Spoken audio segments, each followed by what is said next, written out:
and then dami ka rin ginagawa. Gaya ngayon, tambak pa naman tayo ng trabaho. So ngayon is meron tayo papakita kasi may bumisita mismo dito sa bahay namin.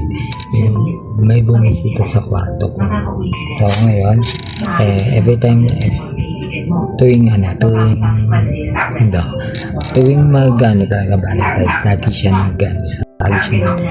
nagme-message, lagi siya nasa tabi ko, and then lagi niya akong ginagaya, tapos sinasabihan ko.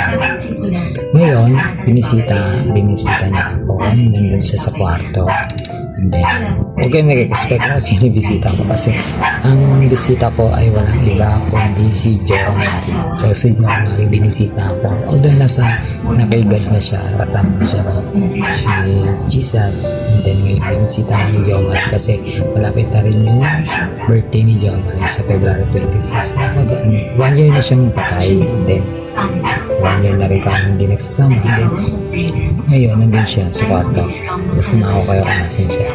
Hindi siya talaga naalis doon, and then kanina tumungaw siya sa may picture niya, sa may nakalagay na sa may niya, kasi makakadikit yan altar ko sa picture niya, sa may pailaw ako doon. So ngayon, tara, samahan niyo ako sa aking kwarto. Let's go. Guys, nandito yung bisita ko. Papakita sa inyo kung nasan siya. Actually, ito talaga yung higahan ko. Yung kwarto ko yan. And then, ang bisita ko ngayon ay si Jomari. So, I don't know kung si Jomari, pero alam ko mag-birthday ngayon February 26 si Jomari. And then, siguro binisita niya ako. Binisita ako sa kwarto ko mismo. Ito siya guys. Ayan. So, yan, binisita nga ako ni Jomari.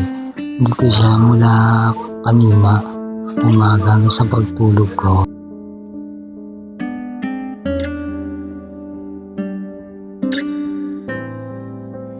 So, umili kasi si Jomari magtambay sa kwarto, lagi nakahiga. Yan. So, ngayon, tinatambayan niya na yung higaan ko. So, kasi mag-birthday siya ngayon. So, binibisita niya ako.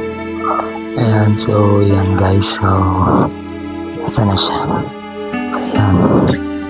Ayan siya. Hello, Jom. So, andito rin siya sa higaan ko. Napantayan niya pa rin ako ngayon. So, mag-birthday siya ng February 26. Para sa kong February. So, happy birthday sa iyo. Namiss na kita. Sana is huwag ka na walas dito sa aking kwarto. Bantayan mo palagi ako. Ingat ka palagi. At naway hindi mo ako kalimutan kahit nandiyan ka na sa ni Lord. So,